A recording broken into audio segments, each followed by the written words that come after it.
എന്തിനാണ് ഇത്ര അത്യാവശ്യമായിട്ട് അവരെ കാണണമെന്ന് പറഞ്ഞത്? അല്ല, എനിക്ക് ഈ കാസറ്റ് പരിപാടി വലിയ വശമില്ലാത്തതുകൊണ്ട് നേരിട്ട് ഒന്ന് കളരിപ്പറ്റി കാണിച്ചു കൊടുക്കാൻ. ഇതേ കളിയാക്കല്ലേ, ഞാൻ കളരി പഠിക്കാത്തത് കഴിവില്ലാഞ്ഞതുകൊണ്ടൊന്നുമല്ല, ബുദ്ധിയില്ലാത്തോണ്ടാ? അതൊരു കാരണം. പക്ഷേ മെയിൻ ആയിട്ട് ഞാൻ അഹിംസയിൽ വിശ്വസിക്കുന്നത് കൊണ്ടാണ്. എനിക്ക് ഭയമാർക്കൊക്കെ യാരാவது பார்த்தா എന്താ ഇത്ര ലേറ്റ് ആയത്? ആരെങ്കിലും കാണുമോന്ന് ഇവൾക്ക് ഭയങ്കര പേടി. എന്തിനാ പേടിക്കുന്നത്? കളരി ഗുരുക്കളല്ലേ കൂടെ ഉള്ളത്. തച്ചോളി മരുമകൻ ചന്തു. മുരളി, എന്താണ് സംസാരിക്കാനുണ്ടെന്ന് പറഞ്ഞത്? അത് പിന്നെ ഒരുപാട് കാര്യങ്ങൾ ഞങ്ങൾ കൂടെ ഉള്ളതുകൊണ്ടാണോ? ഞങ്ങൾ അങ്ങോട്ട് മാറാം. അത് വേണ്ട, സംഘടിതമായി തീരുമാനിക്കേണ്ട കാര്യങ്ങളാണ്. എല്ലാം പിന്നീട് ഒരു ദിവസം സംസാരിക്കാം. എനിക്ക് പേടിയാവുന്നു. വല്ലവരും കാണുമെന്നുള്ള പേടിയാണെങ്കിൽ മനുഷ്യവാസം ഇല്ലാത്തൊരു സ്ഥലത്തേക്ക് ഞാൻ കൊണ്ടുപോവാം.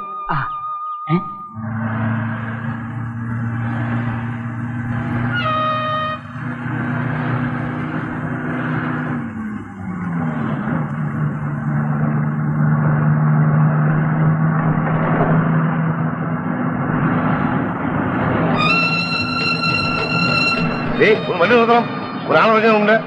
ഡ്രൈവർ, മനുഷ്യ, ഒന്ന് വണ്ടി നിർത്തണം, ഒരാളിറങ്ങണം. ഹലോ, പറഞ്ഞാൽ വണ്ടി നിർത്തരില്ലേ? പറഞ്ഞാൽ നിർത്താത്തതുകൊണ്ടാണല്ലോ അടിച്ചു നിർത്തിയത്.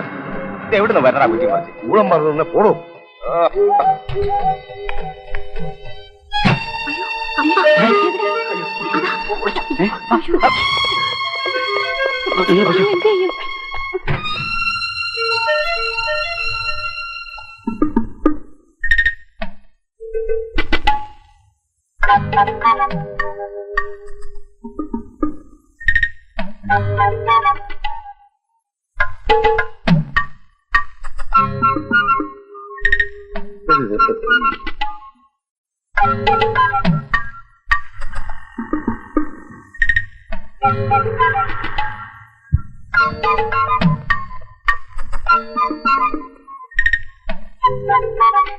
அடிப்பாவினா எல்லாத்தையும் கொண்டுட்டு நான் ஜெயிலுக்கு போறேன்டி, கொண்டு வேண்டி படிக்க போறேன்னு சொல்லிட்டு அந்த அயோக்கிய ராஸ்கலமா ஊர் சுற்றுறியாடி.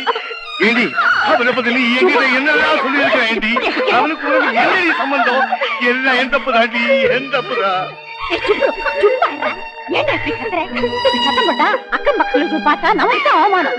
என்னக்கா நான் இல்ல குழந்தைகளாக்கு இவ்வளவு செல்லம் கொடுத்து வளர்த்த இவனுக்கு நம்ம ஜாதி ஆயிருந்தாலும் பரவாயில்ல, இது யாரோ ஒரு பேசாம பாரு. இனிமே காலேஜ் நீ ரெண்டு எங்கேயா வெளில போனீங்க கைய கால வெட்டி முடிச்சு விடுவேன். போய் நீ படிச்சது பெரிய காலேஜ் பாரு. பாரு, அந்த தடியை நீங்க அங்க இருந்து போலனாலும் பரவாயில்ல, முதல்ல அந்த ஆனந்தன் அங்க இருந்து அனுப்பு. அவனுக்கு கயிறு பால் நெய் அவன் தலையில கொட்ட കട്ടയില പറയാൻ ശനിയം പിടിച്ചവൻ. അതിനിപ്പോ എന്തുണ്ടായെന്നാ സ്വാമി പറയണേ? ആദ്യം എന്റെ ലോഡ്ജ് മാത്രമേ പോകുമായിരുന്നുള്ളൂ. ഇപ്പോ എന്റെ രണ്ട് പെൺകുട്ടികളും അവന്മാരുടെ കൂടെ പോകുന്നതായി. ഓഹോ, അങ്ങനെ ഒരു സംഭവം. അവന്റെ കളരിയും ഒടുക്കത്തെ ഒരു തീറ്റയും നെയ്യും പരിപ്പും കൂട്ടി 2 നേരം ശാപ്പാട്. അക്ക അറിയാതെ ഇറച്ചിയും മുട്ടയും തീരും എന്തിന് കള്ളു വരെ ഞാൻ വാങ്ങിച്ചു കൊടുത്തില്ലേ. അവന്റെ ദേഹത്ത് പുരട്ടാൻ എണ്ണയ്ക്ക് മാത്രം എത്ര രൂപ ചെലവായെന്ന് അറിയാമോ? എല്ലാം സഹിക്കാം. എന്റെ ഗായത്രി കുട്ടിയും സാവിത്രി, അത് മാത്രം ഞാൻ സഹിക്കില്ല. സ്വാമി അവന്റെ അടുത്ത് നിന്ന് അവിവേകമൊന്നും കാണിക്കരുത്. വല്ലതും സംഭവിച്ചിട്ട് പിന്നെ പറഞ്ഞിട്ട് കാര്യമില്ല. അവൻ ചൂണ്ടുപറമ്പ് അറിയാവുന്നവനാ. എന്റെ മക്കളെ കൊന്നു കുഴിച്ചു മൂടിയാലും ശരി, അന്യജാതിക്കാരന് ഞാൻ കൊടുക്കൂല. അവരെന്നെ കൊന്നോട്ടെ. 2 വർത്തമാനം പറഞ്ഞിട്ട് അന്തസ്സായിട്ട് ചാകാമല്ലോ. സ്വാമി സ്വാമി സ്വാമി അവിടെ നിന്നേ.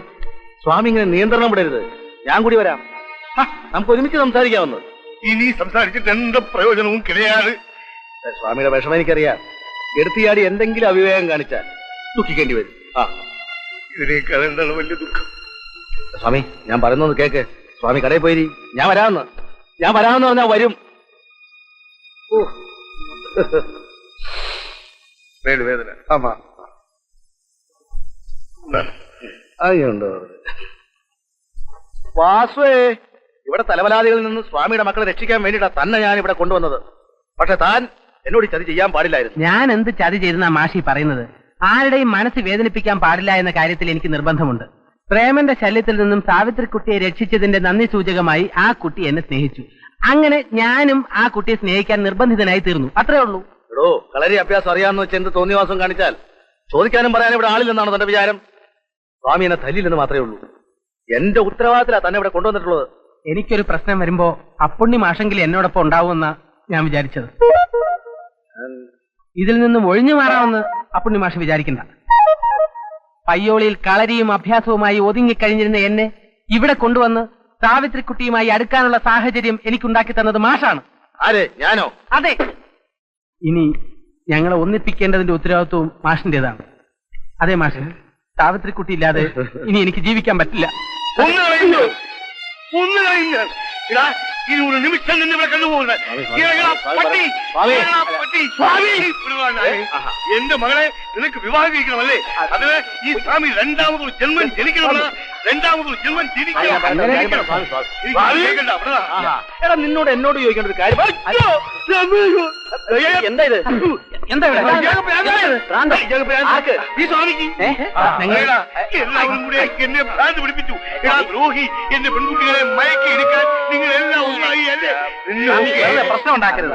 നിയമപരമായി നോക്കിയാൽ പ്രായപൂർത്തിയായ പുരുഷനും സ്ത്രീക്കും ഇന്ത്യയിൽ ഒന്നും പറയണ്ട.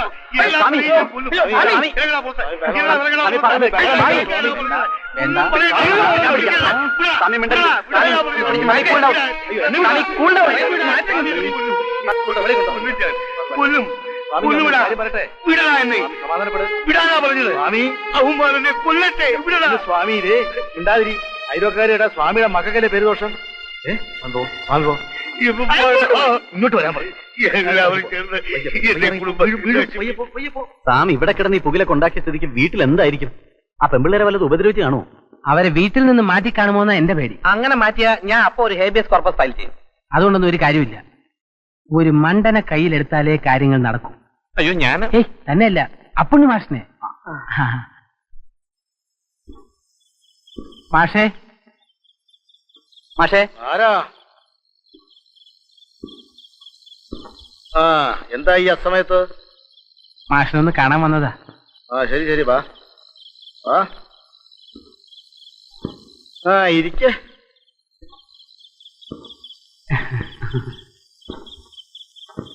എനിക്ക് ഈ നാട്ടിൽ മാഷിനെ അല്ലാതെ വേറെ ആരെയും പരിചയമില്ല. തുറന്നു പറയാമല്ലോ മാഷേ, സ്വാമിയല്ല ഈ ലോകം മുഴുവൻ എതിർത്താലും ശരി, സാവിത്രിക്കുട്ടിയെ ഞാൻ സ്വന്തമാക്കാം. അതുപോലെ തന്നെ എന്റെയും ഗായത്രിയുടെയും കാര്യവും. അല്ല, നിങ്ങൾക്ക് പ്രേമിക്കണമെങ്കിൽ സ്വന്തം ജാതിയിൽപ്പെട്ട ആരെങ്കിലും ആകാമായിരുന്നില്ലേ? ഈ ബ്രാഹ്മണ കുടുംബത്തിൽപ്പെട്ട കുട്ടികളെ തന്നെ വേണമെന്നെന്താ അത്ര നിർബന്ധം? അല്ല, അതിപ്പോ കുലവും ജാതിയൊക്കെ നോക്കിയിട്ട് പ്രേമിക്കാൻ പറ്റുമോ മാഷേ? നമ്മുടെ പരാശര മുനി തന്നെ ഒരു മുക്കോ സ്ത്രീയല്ലേ വിവാഹം കഴിച്ചത്. അതെന്നാ? അത് പുരാണമല്ലേ, അതിന് പ്രത്യേകിച്ച് ഡേറ്റ് ഒന്നുമില്ല. ഇതെന്താ? ഗൾഫിൽ നിന്ന് എന്റെ ഒരു സുഹൃത്ത് വന്നപ്പോ കൊണ്ടുവന്നതാ. ബൊക്കാർഡി ഗോൾഡ് റിസർവ് റം. ഇതിനകത്ത് അല്പം സ്വർണം കൂടി ഉരുക്കി ഒഴിച്ചു. സ്വർണ്ണോ? അപ്പൊ ദേഹകാന്തി വർദ്ധിപ്പിക്കുന്ന ഇനവാ അല്ലേ? അതുകൊണ്ടല്ലേ മാഷിനെ തന്നെ തരാമെന്ന് വെച്ചത്.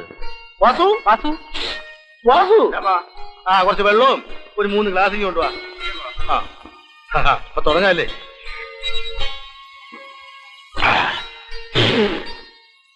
അടിക്കണമെങ്കിൽ ഫോറിനടിക്കണമെന്ന് പറയുന്നത് ഇതാ. ഒരിക്കലും ഞാൻ നിങ്ങളുടെ ശത്രുവല്ല. നിങ്ങൾക്ക് ഇപ്പൊ എന്താ വേണ്ട? സ്വാമി ആളൊരു കള്ളനാ. നിങ്ങൾക്കറിയാവോ, പണ്ട് പൂജപ്പുര ആര്യഭവൻ ഹോട്ടലിൽ പണ്ടാരിയായിരുന്നു ഈ ശവം. അവിടുത്തെ ഹരിഹരയ്യരുടെ മകൾ ശാരദാമ്പാളിനെ പ്രേമിച്ച് കട്ടോണ്ട് പോകുന്നതാ. നേരെ ചുവ കൊണ്ടുവന്നതല്ല. ആ പാരമ്പര്യം ഈ മക്കള് കാണിച്ചാൽ എന്താണോ തെറ്റ്? ഞങ്ങളിപ്പോ എന്താ ചെയ്യേണ്ടത് മാഷേ? കട്ടോണ്ട് പോട്ടെ? അതൊന്നും വേണ്ട മക്കള്, ഞാൻ പറയുന്നത് പോലെ ചെയ്താൽ മതി. നിങ്ങൾ ലോഡ്ജിൽ നിറങ്ങേണ്ട ഒരു കാര്യമില്ല. ലോഡ്ജും കടയും പെൺപിള്ളേരുടെ പേരില്ല. കല്യാണം കഴിഞ്ഞാൽ നീ ലോഡ്ജ് നടത്തിക്കും. നിനക്ക് പണിയൊന്നുമില്ലല്ലോ, നീ ഹോട്ടലും നടത്തുക. സ്വാമിയെ നമുക്ക് അവിടുന്ന് പൂജിക്കാം.